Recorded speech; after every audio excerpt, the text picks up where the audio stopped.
Hey you guys, welcome back to my channel. It's me, Ariel. If you do not know me, my name is Ariel and welcome to my channel. So today we're going to be talking about something that I never thought that I would ever be talking about on here.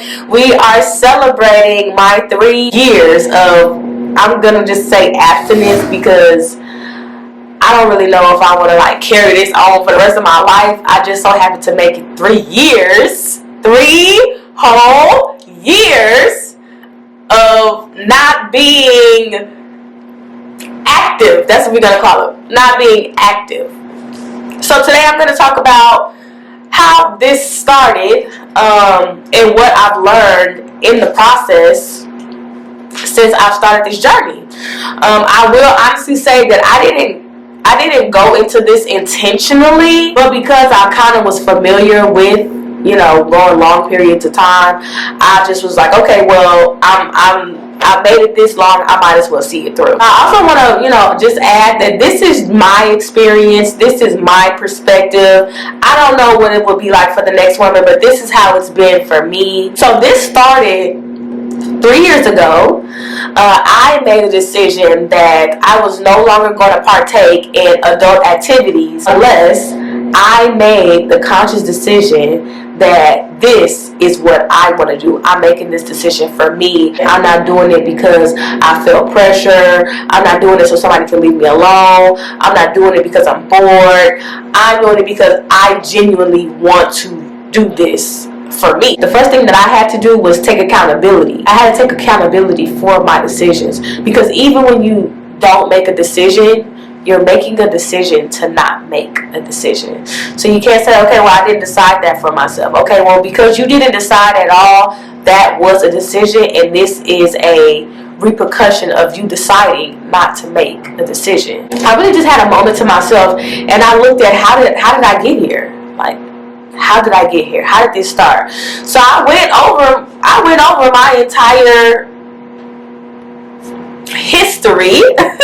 I took a deep dive into my history from 18 to 26 or 27. I went back over every first time that I had, and it was just like, okay, why did you do it this day? Was it because you wanted to, or was it because you felt like you had to, or were you just being bored and curious? I looked at all of the causes. I looked at how it all panned out in the end, and I was just like, yeah, I am no longer participating in any of this unless I make the decision for myself. I consciously make the decision for myself, not just being impulsive and being in the moment, or like I said, feeling pressured. So once I forgave myself and I took accountability, I decided to take control and to decide to not to become a slave to my own body. When you go through a process like this, it's just like going through a detox. I realized how much of an addiction and how much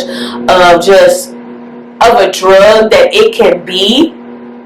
Because as soon as people hit, a couple of weeks to a month, they itch to do it again. Like, oh my gosh, I can't believe I let a whole month go. I haven't done it in a month. I haven't done it in 2 months. I haven't done it in 3 months. I gotta find somebody to do it with, so they can, and then another month go, oh no, I need to find somebody else. It's really like crackhead behavior. Like, people just running around looking for someone to mate with. And now, because I have gone so long without doing that, I don't worry about that. I don't worry about it. And it's not that you lose a desire. You don't lose a desire. As long as you're a woman and you can reproduce, you can ovulate, and the desire is going to come every month regardless when you're ovulating. But I just realized, like, oh, I only feel this way because I'm ovulating. Though I feel like those things that we don't pay attention to is how we end up in undesirable situations, because it's just like, okay, yeah, I really want to do that, and then you may do it with somebody who you probably wouldn't even have done that with, and you realize that it really just was because you were ovulating. It wasn't you. It was just you listening to your hormones and you listening to your body.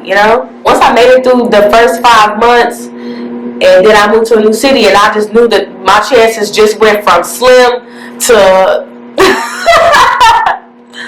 I was like, okay, now I have to see this through. And the next thing you know, a year had gone by. I knew already from previous experience that once you hit that year, you can't just break that with anybody. You can't break that just with a casual one-time thing. I knew, like, okay, well, now if I start that back up, I have to keep it up. I have to do that with someone that I enjoy enough to keep it up. I can't just break that streak from nobody.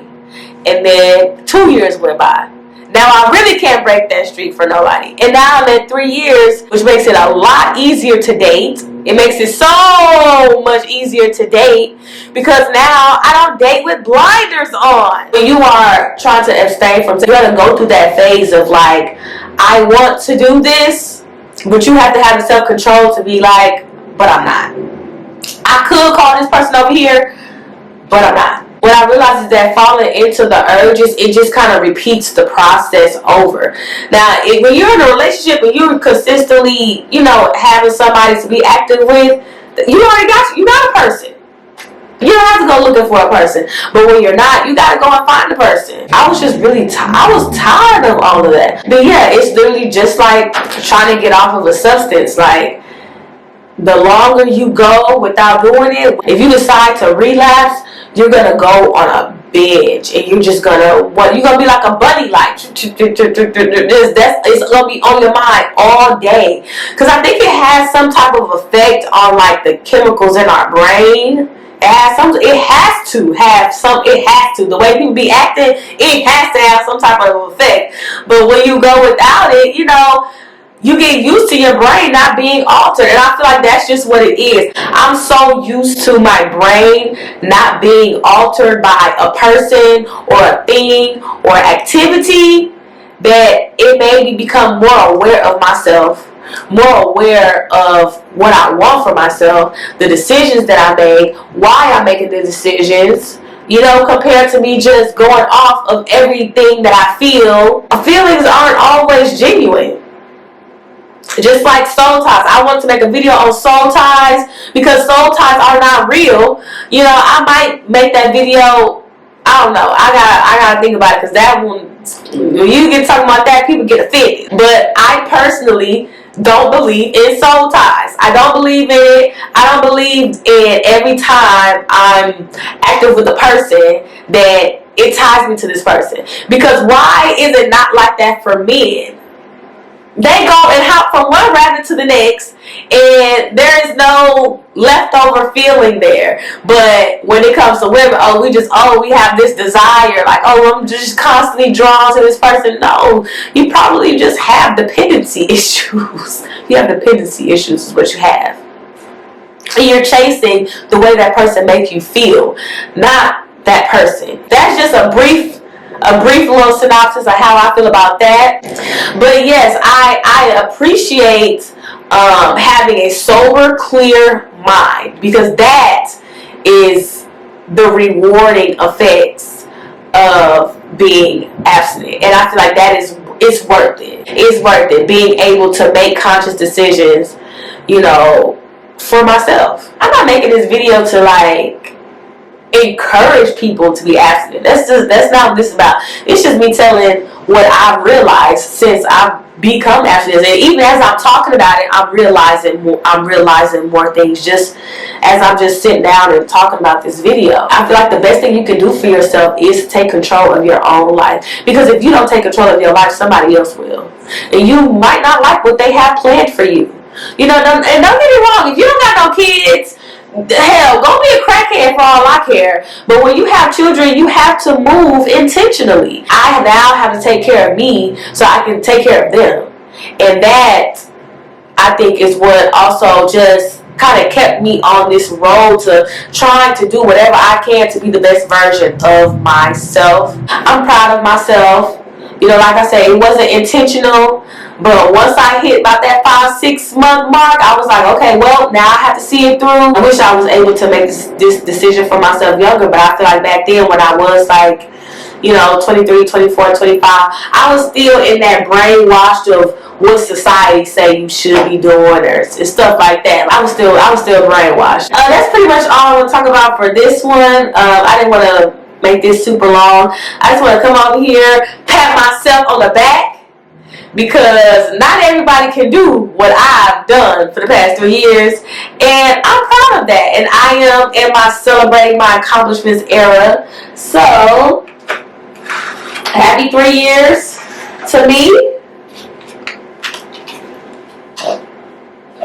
Hopefully you guys learned something from this video, that it won't take you 3 years of abstinence to learn. You know, maybe y'all can take some of the things that I said and you can apply it to your day. You can apply it to your life simultaneously. I couldn't do it simultaneously. I had to do the detox. But if you can do it simultaneously and still be aware of the things that you do and the decisions that you make without having to cut that part out of it, kudos to you, boo. I couldn't do it. I had to do it this way. Different strokes for different folks. I hope you guys enjoyed this video. Please like this video. Leave me a comment if you have any other questions that you guys want me to go over. And I'll see you guys next time. Bye.